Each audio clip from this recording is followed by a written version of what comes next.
So tonight we're going to talk with Geoff and Carla Ziegler. They have a 48 unit in Hondo, Texas that they have. And so Geoff, Carla, are you with us? Hey guys, we're here. Howdy, we're here. How are you? Well, thanks for joining us tonight. We're gonna go to Hondo, Texas tonight. And for most of you, you may not know where Hondo, Texas is. I don't call it a destination spot, but it's been an actual home run for both of you, and it's an exciting story that we're going to talk about. So before we get started, you guys want to just share a little bit about your backgrounds and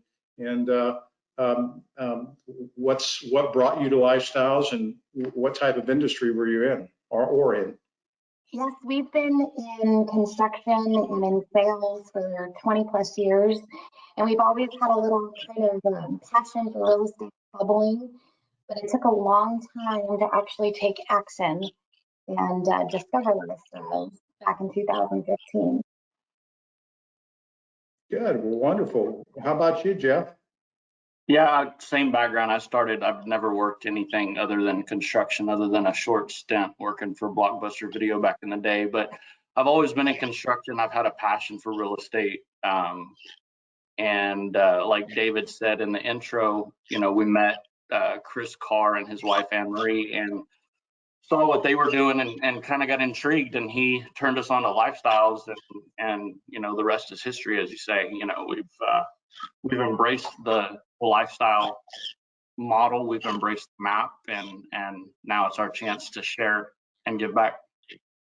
So when you came on, you started out in single family, right? And you've got 4 single family houses. Obviously, you still own those. I think at some point in time, you're going to sell those and to continue your multifamily investment. Is that correct? Right. Yeah. Initially, we came on as challenge members. We bought, in the first 2.5 years, we bought 7 single family properties. We've sold a couple of them. Some of those proceeds were rolled into multifamily investments. We used some of it to purchase Landmark, and we've kind of run the gamut. We initially thought, much like a lot of people do, we just want to buy maybe 3 or 4 houses and see how that goes, and then it kind of snowballs and turns into what we're doing now. Yeah, multifamily is really exciting. So much different than single family, and that is when you buy multifamily, it's not like single family where you're buying brick and mortar. You're buying a business, and right.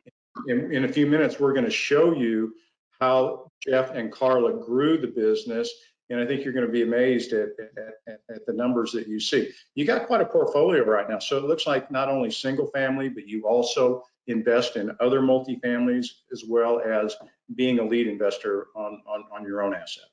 Right. When we upgraded our membership from Challenge to Preferred back in 2016, we immediately went out and got into, I think it was 4 or 5 passive deals. We're still currently in 3 of those deals, and went through the lead training and everything, and surprisingly enough, very quickly found this deal for Hondo. It was nice because the training is that sometimes it takes a long time. This one kind of fell in our lap, and it was thanks to Linda Hill, or Linda McKinley. She was our broker, our realtor on that deal. She knew that we were from the Hill Country, knew that I was from the Hill Country, that I knew about Hondo, and brought it to me, and I always say she strong-armed me into buying it, but I can't say that anymore because it turned out to be a really good deal. So folks know, if they don't realize, Linda is actually one of Lifestyles realtors that works on our team, so they know if they're new. Right. So let's talk about the property. Absolutely. Okay. Well, first of all, let's talk. Okay. So what I wanted to say, I was going to lead up and say, how did you find the property? But as David said, we have LU agents that will help our members, find properties. Once we understand your criteria, your ability to buy, what type of investment that you want to make, David will teach about all the different types of investments. And then Linda is one that actually brought this property to you. And obviously it worked out very well. So tell us a bit about it. Well, Landmark Apartments was it was part of a 2-property portfolio that was presented at one of the road trips. Carla actually sent me to that road trip and said, go learn, don't buy anything. Yeah, she says, don't buy anything. Linda presented it. The numbers were really good on it. I, spoke up and talked a little bit about Hondo. I've been going down there since I was a kid. And she came and approached me afterwards. And, here we are 3 years later, 2.5 years later. It's a 48-unit apartment. It's got exactly 24 1-bedroom units and 24 2-2s. Built in 1978, flat roofs. The ACs are on the roof, so it's not, we wouldn't call it one of the most appealing properties to purchase because of the maintenance that goes into managing stuff that's up on top of the roof. But we felt like we got it for a good deal. We purchased it for $1.8 million, and we actually got a $50,000 concession from the sellers to repair a water line or drain line. We'll talk about that a little bit later. But I don't know if anybody remembers, but in 2018, the 10-year Treasury was doing some interesting things, and we were kind of floating this out to get a Fannie Mae loan. And a day or the week before we were supposed to lock, the 10-year Treasury went through the roof and took our 4% interest rate and bumped it up to 5.25% real fast. So we shifted gears, went with Freddie Mac loans. We were able to lock and didn't really lose anything in the deal, but had we been counting on that, it could have affected our ability to close on the property. But we worked with Old Capital. David Walls is our lender. He was very nimble, very educational through the process and helped us get everything done. We raised enough money to do some exterior capital improvements as well as renovate all 48 units. We had that in our pro forma. We haven't gotten quite there yet, but you'll see that we had about $336,000 in CapEx money. And so Geoff, here's what I want everybody listening tonight. When I look at that cash out of pocket, you raised over $1.1 million, and there's probably a lot of our listeners sitting out there says, I don't have a $1 million to make an investment. And so that's a little bit about that. I mean, how many investors do you have in your deal? I mean, what was the minimal amount that you brought in? Just share a little bit about that process. We have 19 from passive investors, and 20 including us. And we took as low as 25,000. So and we with that, so think about this: 19. So there's 19 people participating that are in the preferred investor group that you could have got in this deal for as little as $25,000. And I want you to remember that $25,000, because in a few moments, we're going to show you what a $25,000 investment looks like and is projected after a 3-year period of time. Right. Now, we won't get into a lot of detail about refinancing, but based on the growth of your net operating income, as you're in your 2nd year, you were able to go out, borrow more money because the property value had went up substantially from 1 million to 3.2 in just 2 short years. And the thing I really like about this is that in 2 years, you returned additional distributions of $525,000. So think about this for a moment. If you were a part of this investment at 1.1 million, after 2 years, your rate of return, your return was $525,000 just on the refinancing of that. And David will get into more detail, but you see the power of the refinance and the growth of the net operating income of what it's done. That's very remarkable. That's a good job. And actually, you talk about the 10-year Treasury, after you refinance, it actually came down for you, which was a good thing. Yeah, we were able to add close to $1 million of debt to this property by refinancing and capturing some of that equity. And the interesting thing about it is our debt service, our mortgage payment, if you will, only increased by about $1,000 a month. Fantastic. And then had $525,000 to give back to your investors off of from the original investment of 1.1 million. That's a pretty good rate of return. Yep. Hold on a second, one more thing. So you gave up 500 grand back to your investors. How much taxes did they pay on that 500 grand? None. Working with the None. CPA K1 right now. You understand, because new people listening like, wait, you gave me back $500,000. Why don't I pay taxes? Guys, they didn't sell the property. They got a loan. And because of the loan, there's no taxes due. So it's not till they sell properties that they have to pay taxes. This is why a cash out refinance is tax-free income. And what can they do with that 500 grand, Geoff? They can go buy more multifamily, or they can invest, well, Or boats and hose, or whatever you want. yeah, whatever, yeah. Yeah, so, strings attached. but again, that 525,000, what Geoff and Carla will do through their CPA is they will have what's called K1s that will come back to the investors essentially through all the depreciation that was taken on the property. That's how you're able to not to pay taxes on it. Right. Okay. Next slide.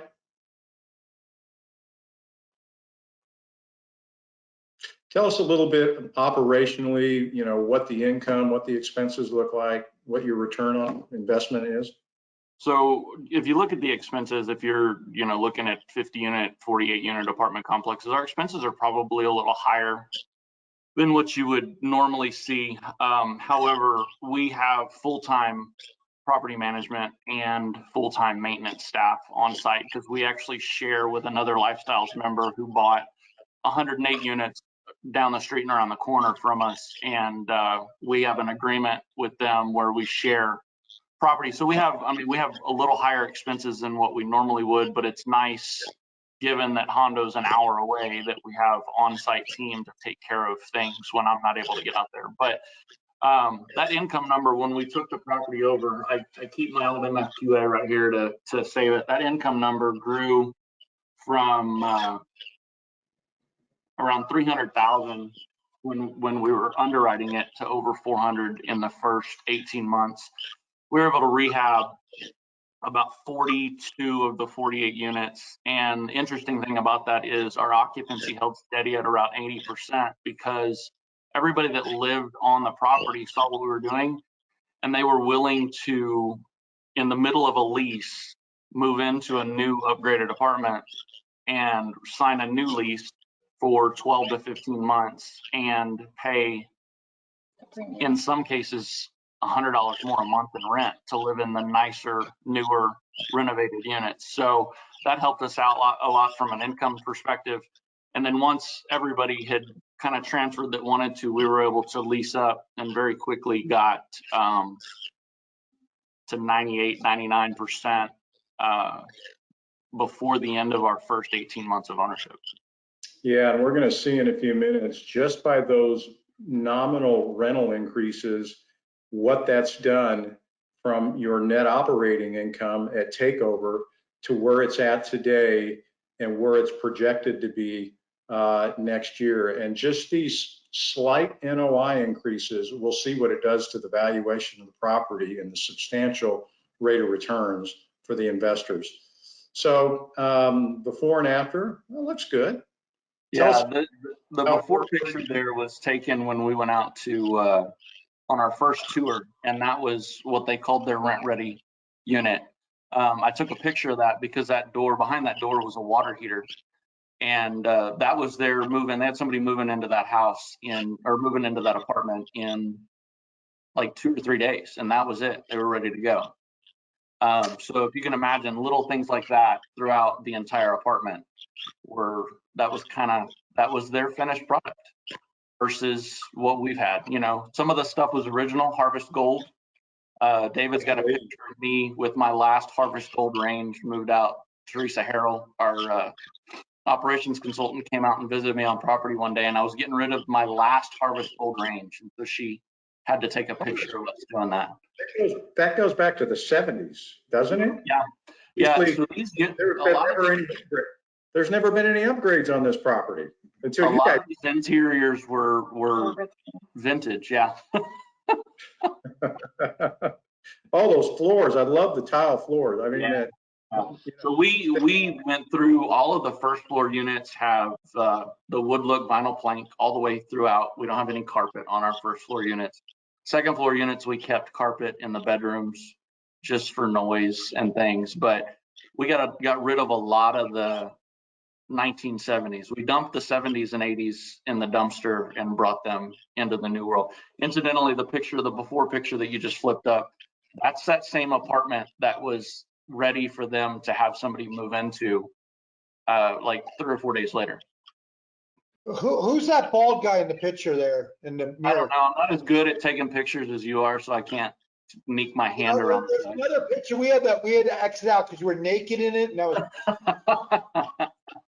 well, I didn't know that before. I mean, if that was an amenity, I mean, was it a sunroof or, I mean? Yeah, I'm trying to put a peephole into the upstairs apartment. I'm not sure. Oh, okay. All right. One thing being a female that I insisted he add was a plug. There were no plugs in any of the bathrooms. Yeah, the bathroom, the plug was at the bottom part of that light fixture. So you had to plug into the bottom of that light Like fixture. extension cords going and hanging in the sink and stuff. Well, the units look beautiful. They look really nice. What do we have here? Some plumbing problems? Yeah, we talked about, we got a $50,000 credit from the sellers at closing. We had 300 linear feet of the main drain trunk line that was broken, separated, sagging, holding water, you name it, it had the problem with it.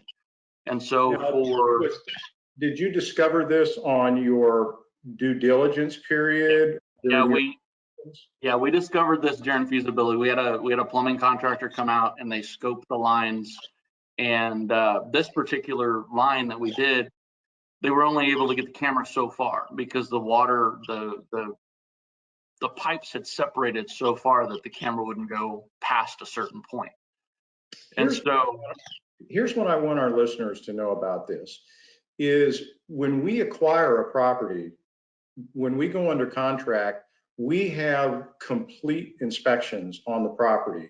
Whereas many multifamily investors, they may never even have found this because they may never have ever scoped the lines. But because of your feasibility period, because of your inspections, because of your due diligence, you were able to uncover this. Consequently, you were able to get a $50,000 reduction in credit. Right. Yeah. And after working with plumbing contractors and things, that whole thing was, the original quote I got was around 90 grand. It actually only cost us about 35 grand. So that's a testament to getting multiple quotes right there. Absolutely. The after pictures show their night, right? They show a bunch of lights. That's one of the things that you can do too to make your residents feel a little bit better about staying with you and living with you. That apartment complex was a black hole at night. There were no lights, and the lights that were there would flicker and kind of made you not real comfortable. So that's one of the CapEx projects we did, was we lit that thing up. One of the police officers in town said it looks like a beacon when you're coming into Hondo. It's so bright. So, you know, that's one of the things we wanted to do, is make sure our people felt welcome, make sure our people feel, our residents, make sure they feel at home and safe in their environment. Yeah, and you eliminated the liability of all that by doing all that. Yep. All right, here are the numbers, and I think the most important thing that we should point out is, as Geoff and Carla have been able to increase their net operating income from 196,000, right now they're in year 2 about 257,000.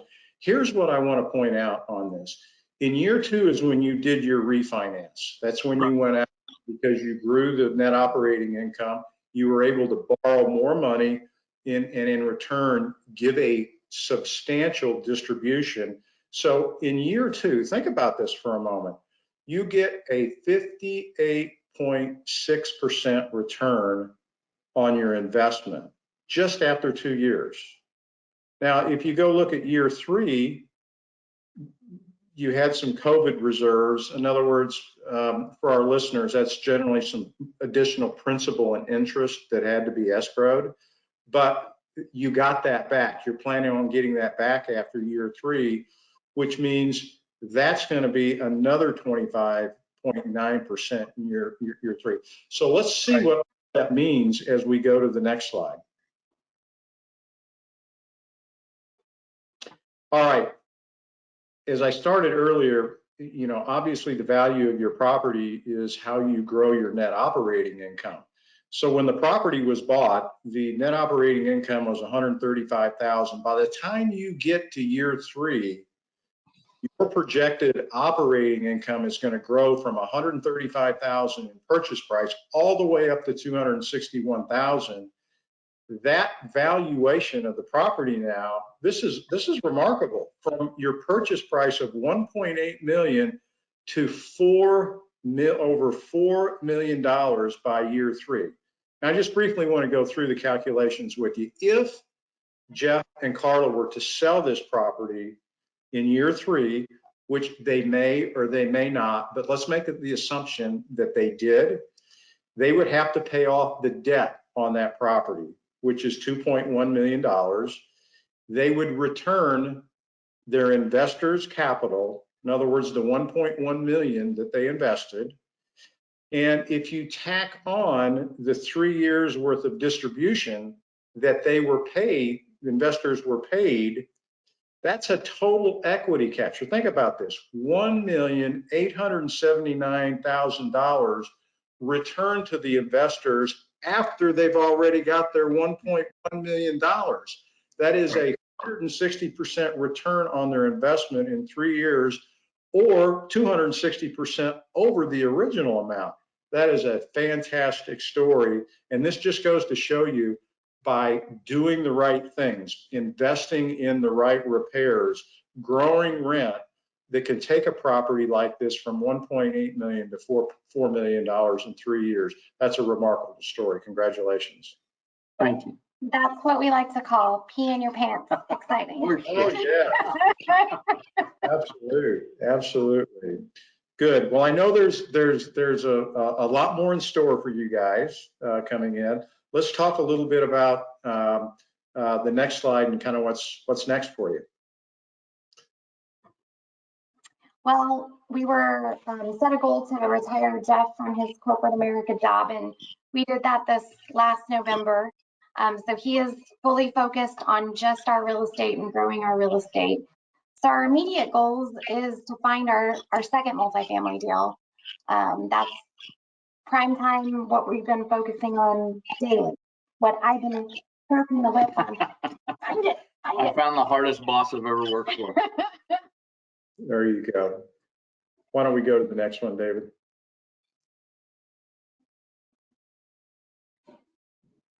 Now, you want to talk a few minutes about, you know, Sure. Changed you guys and. So it's going to sound a little corny, but literally lifestyles has changed my day to day. I am still in corporate America. We hope to retire me by 2022, but I drive to work slower.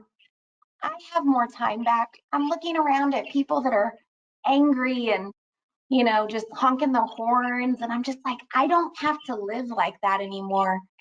It brought me so much more than just passive income. It really opened my eyes to a different way of living.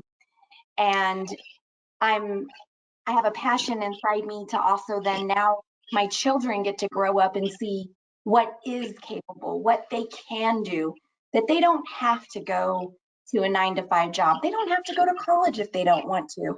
Like, they can truly do what they want in life. And to me, that's the biggest thing. It's just, it has changed who I am as a person to my core. You know, you have two young children. You have a real opportunity to grow a legacy with them and take the roadmap that you're learning, what you've done, and be able to help and teach them do exactly what you've done. I know you mentioned here you've got a passion of learning. One of the things within Lifestyles is we're just not books and CD tapes. We have offices, we have mentors, we have operations people, we have agents.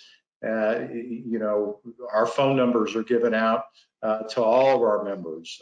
I mean, we have case studies like we're having tonight. So a lot going on. Here's something else that I will say. Both of you have won some awards in 2019.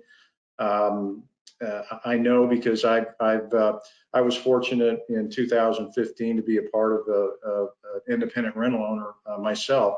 But you're essentially competing with hundreds and hundreds of other people for these awards, and to be selected is something that's quite prominent because of what you've been able to accomplish. And what I wanted to point out, and maybe you can both comment, if you look in the bottom right hand corner, if you notice all the people on there, obviously Geoff and Carla were announced the winners for 2019, but every other investor and multifamily owner than you see on there, with the exception of one, are all Lifestyles Unlimited members. Think about that. The thousands of people that you compete with and all the runner-ups, they're our group. They're us. I think that's the 2020 the TAA, the Texas Apartment Association, IRO, a Lifestyles lead out of Dallas won that, and the top 5 finalists, all 5 of them were Lifestyles members. So that's why I put that on there. I wanted to point it out. I mean, we're doing, obviously, Lifestyles, the model, the map is working because out of all of the properties that submitted, out of all of the properties in San Antonio, all the owners, the finalists, you know, they picked 6 of us, and 5 of the 6 finalists were all Lifestyles members. So I mean, that's a pretty powerful statement. And so for those of you thinking about, you know, investing and being in Lifestyles, what a testimonial in terms of how our education, these are all people that started out not knowing anything in real estate and end up winning all these awards every year. It's amazing. So it's certainly a testimonial for the education and the mentorship that our members are getting that drive them to the success that they've had. Right. Yeah, and what's cool about that is I looked at that list of people, every single one of them been to my seminar. You know, they're all the people that came to my seminar, so it's kind of cool. So just so you know, you can be a vegan CrossFitter and you can end up buying apartments too. So it doesn't matter how big background you have. Not a vegan, but definitely a CrossFitter. He has vegan protein. They're not CrossFitters, they're not vegans, but I just want to throw that in there for the California people so they can feel good about you. Hoping you drink a kale smoothie or something. That's Joey. That is Joey. So what's your goals, guys? So, you know, right now my focus is make sure we keep Landmark rolling. It's on a really good track, and just got to make sure we don't lose focus and maintain our quality residents, maintain our good staff out there, and keep things going. I'm looking for our second lead acquisition, trying to find something. This market is interesting. I'm now learning the patience that a lot of people learn with their first deals, that the good deals don't always just fall in your lap. Sometimes you got to work for them.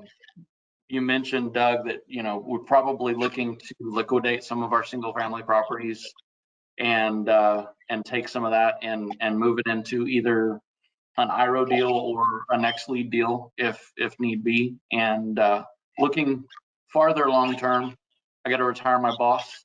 She's ready to focus on real estate full time, and we just recently began investing with our boys. They had some savings bonds that came due, and they decided they wanted to go buy a house. And so we partnered with our 2 boys, and they each make about $40 a month in cash flow on their interest in the house we bought. So getting them started in the world, and hopefully building little real estate entrepreneurs as well. So Carla, I look forward to seeing you retire here in 2022, but I don't know if that's good or bad. I mean, more time with Geoff, but you know. It's okay. I'll keep all my work connections. Any call outs? So of course, David Fisher, I mean, we wouldn't be here without his guidance, without his 2 days showing us the map. All of the Lifestyles Realty agents, the Central Texas people are the people I'm working with right now, Linda and Tracy. They're doing a great job chasing down deals for us to look at, to underwrite anything and everything that we can get our hands on. We're working on. Doug, you've been a very kind ear. You've taken phone calls, answered text messages, emails at all hours. Robert Hale with his busted leg, he's doing the same. You guys are a great resource to us when we've got those tough questions, things we haven't ever run into. Teresa Harrell, I learn something every time I talk to her. She's an operations consultant. There's Robert right there. There you go. Yeah. Every time I talk to Teresa, I learn something new about what's a best practice. What's, her go-to phrase is always, "Did you read the lease? Did you read the lease?" So she's a wealth of knowledge for us, and good to have on speed dial. And then, of course, our vendors, I call out Old Capital. David Walls has done a great job, not only with Landmark, but also getting me loan quotes on underwriting projects. He doesn't get tired of sending out numbers, which is nice. It's good to have him in your corner. And lastly, our 19 passive investors, guys, we wouldn't be here if they hadn't have taken a chance on a first-time lead. So it's nice to have people that are willing to take a chance like that. I would say that they're as grateful for you guys. After I saw those numbers and 160% return on my investment after 3 years, I'm pretty happy.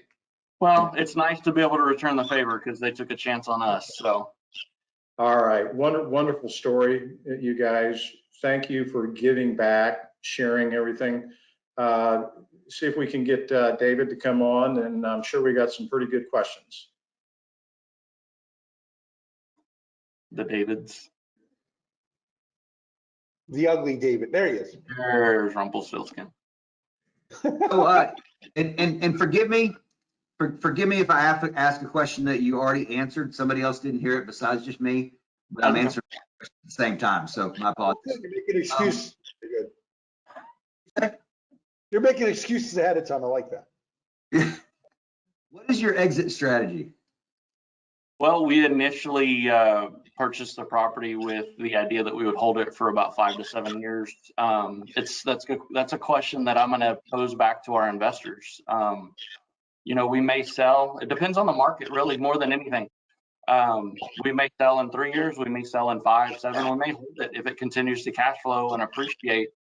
Some of these deal life cycles can go on a long time, as long as they're cash flowing. Yeah, as long as they perform, and you've got the money to keep the property right, they can go on perpetually.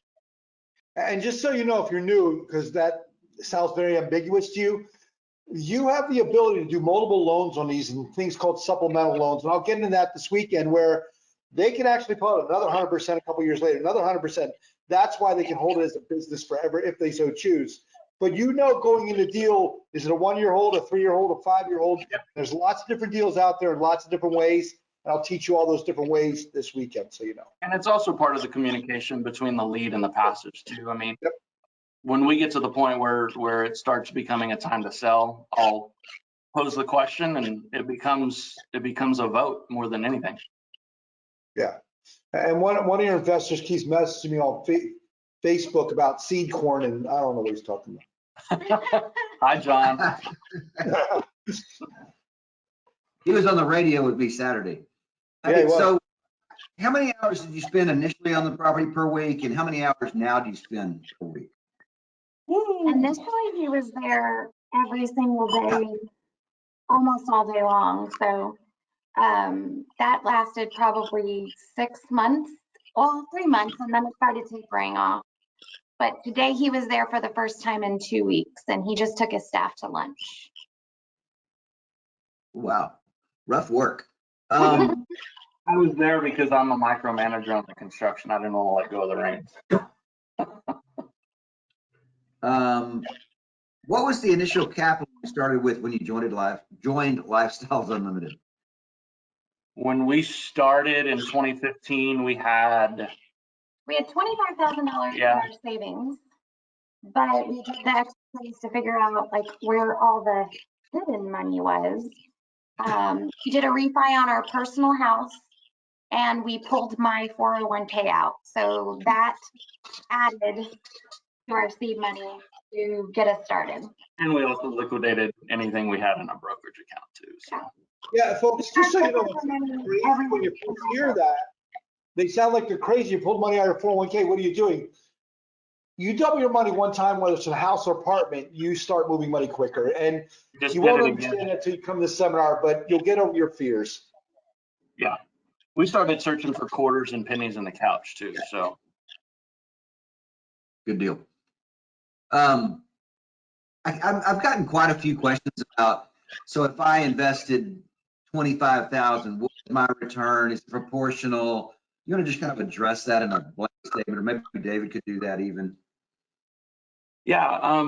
So for instance, in our deal, a $25,000 investor is getting a quarterly distribution, and yeah, it's a proportional ownership. So we create a investor, basically a roll of the investors that shows what your invested amount was, how much ownership that translates to, and then that's what we base all of our distributions on. So everybody gets quarterly distributions. You get your share of the cash out refi. I think our $25,000 investors right now are quarterly, it's around $800 to $1,000 every quarter. So you get a pro rata share. Simple English, so even Aggies can understand. They're up there in Dallas.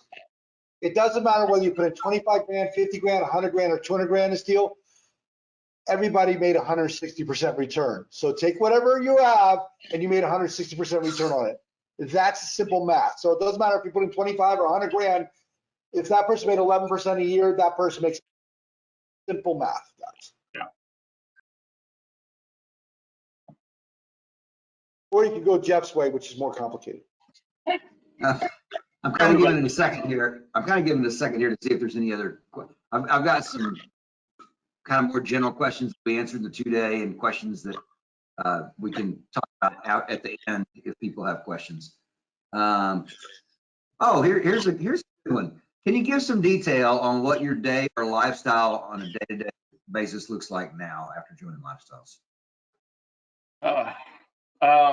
Before was kind of a drag. Went to work and then had to work on the real estate at night. Now I'll typically log in, I'll look at our property management portfolio, our property management software, look at anything that happened overnight on the property that the managers have put in, and a lot of my time right now is spent underwriting properties that we'd like to purchase or would like to put an offer in on. I probably spend 80% of my day looking at Excel spreadsheets and running the MFQA and trying to find something where the numbers are going to work that we can take it to the investors. But it's a lot more. I mean, I say that and that sounds like really boring staring at a computer, but where I wasn't able to spend a lot of time picking my kids up from school and they would stay at after school care until 5:30 or 6 o'clock at night, I'm able to pick them up at 3:30 in the afternoon, take them to karate.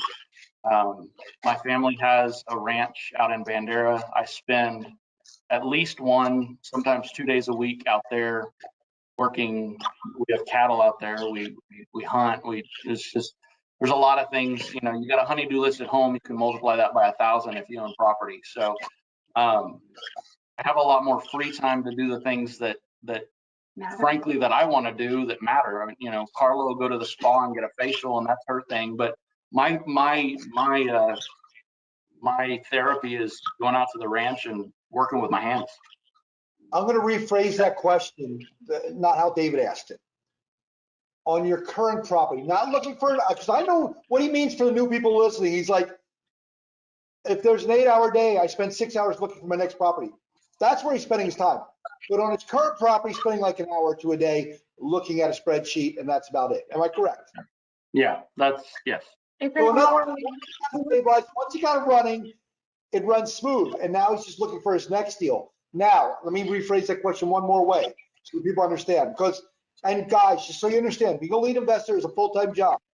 Geoff works full-time on this property, even though it's not full-time, but you get the point. He's dedicated fiduciary responsibility to his investors. Geoff, your investors, the other 19 people in your deal, how much time do they spend working on the property? None. Zero. Zero. They don't have to read a report once a month if they want to. They have to open an email once a month, bank account, because I don't even send them checks. I put the money straight in. It just shows up. So if you decide to be a passive investor, which is the best lifestyle, Geoff, yes, he's put the deal together. He's doing all the work. Your job as a passive investor is to sit in your butt at home, watch anime, okay, wear your cat suit, and once a quarter go out to your mailbox. But he said they're too lazy to do that. They must be Bernie Sanders people. They get access sent right into their bank account. You don't have to do anything. You're passive. That's the best lifestyle. I just want to make sure new people understand. I'll explain both of them this week and how you can do both. Okay? Yeah. Go ahead, David. Pick out another question. Is that a deer behind you? What? You have something? You have to put up a deer behind you? A deer on the wall. Yeah. That was the deer. That was the first big buck I shot with my dad years ago. Decent buck. It's not I huge. can go buy 5 of them at the auction, put them behind me. It's significant. It's significant. I put like dragon heads though. It's something cool. You're going to the spa. He's going hunting the ranch, and you're going to the spa. Let's be honest.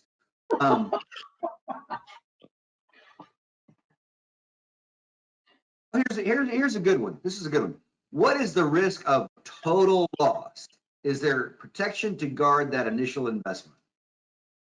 What is the risk of what? Sorry. Broke up a little bit. Total loss. A risk of total loss. What is the protection for the initial investment? The bricks and sticks and the land, I would guess. I mean, there's no guarantee on any investment, but when you're buying a hard asset like real estate, you've got some, you get some protection. Here, I'll explain it better, okay? They That's bought what it I was below waiting. market value. Even if they fire sale it the next day, they break even. If there's a hurricane or whatever, they have insurance to cover them. We mitigate our risk by buying below market. They don't buy stuff full value. That's what I'm going to teach you how to do this weekend, how to mitigate the risk. And then once the property stabilized and it's running well, we get a non-recourse loan on it.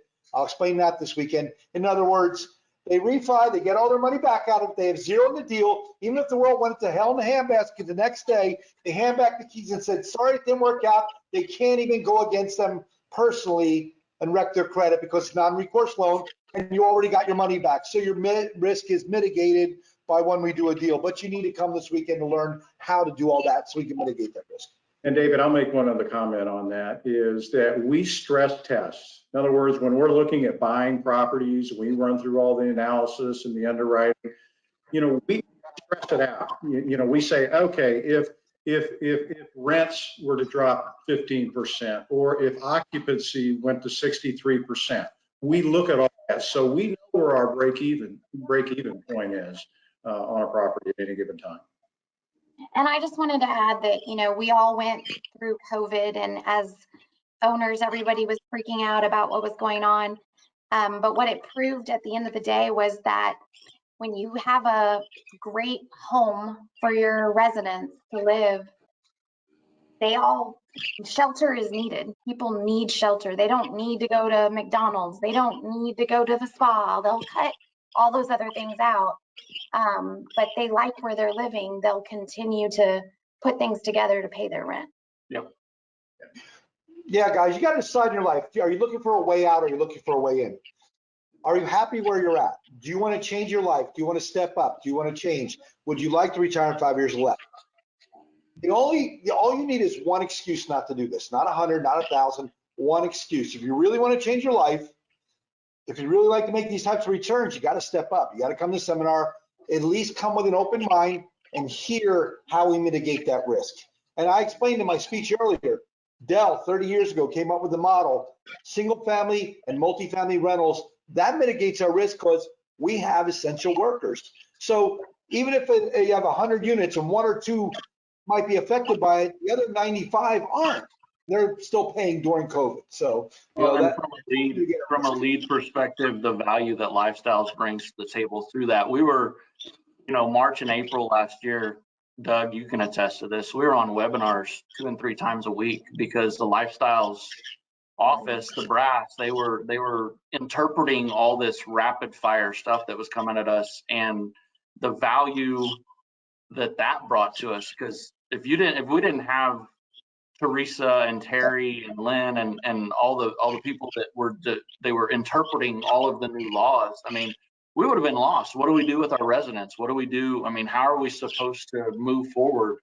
And it was very valuable to have the infrastructure that Lifestyles provides, the guidance that Lifestyles provides to get through random worldwide pandemics that nobody saw coming. Well, Geoff, it's not only that, Geoff, but we also are able to hear from other lead investors how they're experiencing things.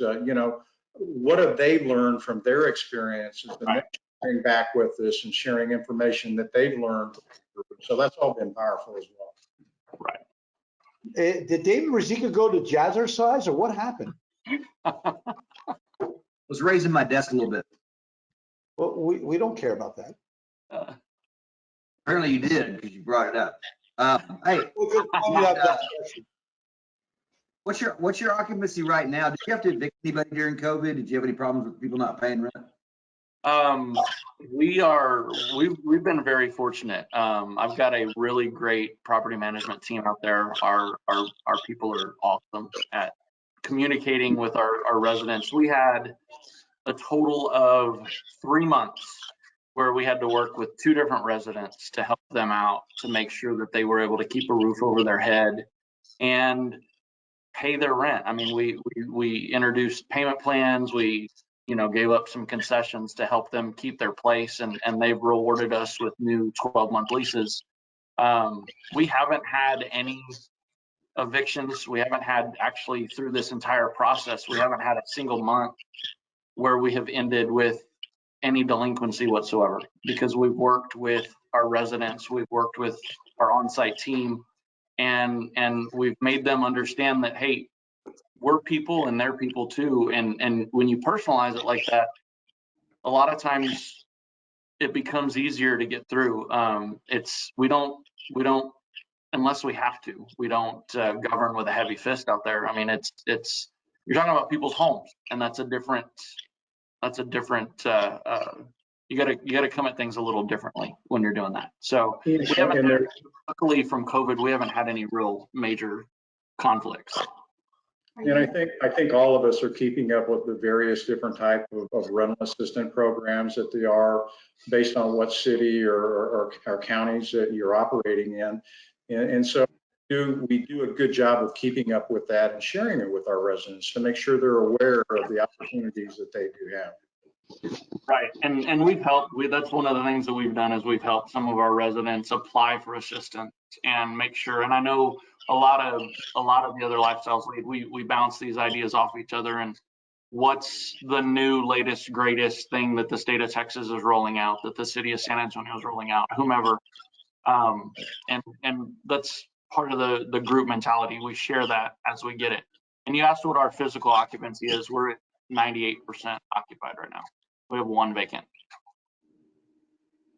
That's tremendous. I think probably the last question is, what type of staff do you have for this size property? I got lucky. I got really lucky. So typically on a 48 unit, you might be able to afford to pay a part-time office and or maybe a part-time outside maintenance person. But this was, again, I mentioned earlier, we bought this as part of a 2-property portfolio. There's 2 properties that were a total of 156 units that were split up between 2 Lifestyles leads. Raj, a buddy, he's a Lifestyles lead. He bought the 108 unit and I bought this one. And we entered into an agreement. We've got a contract where we share our staff. And so we actually, on 156 total units, we actually have a total of 4 staff members. We have 2 people in the office and 2 people out. And that's uncommon for 156 units to be able to afford that number of staff members. But because we're splitting it and sharing the cost, it works to both of our benefits quite well. Yeah, the economies of scale that you've been able to create, it's a win-win for both of you on that. Right. And I'll And explain it's turned into a great thing for, this many units, this many people. I'll go through that. and it allows us to serve our residents better too. I mean, it gives them quicker response times on maintenance, and they've got somebody in the office at both properties that they can talk to anytime. We're good, Geoff, David? Thank you. Wonderful story tonight. Congratulations on your success. And thanks for giving back. I really appreciate it. So Thank good you job. guys. Thank you all both. Yep. And I have a question for both of you before we go. Tomorrow morning, do you have to jump on boxes or flip over tires or anything? We will Yes. at 8:15. We'll be at the Zoom. Yeah. Or those ropes, you got to go like this? Because I see these videos of you guys doing this, like Carla, like 4 million pounds. Like, oh my God. I don't know how she does it, but yeah, it's amazing. Well, good. Thank you for giving back. I appreciate you guys coming out.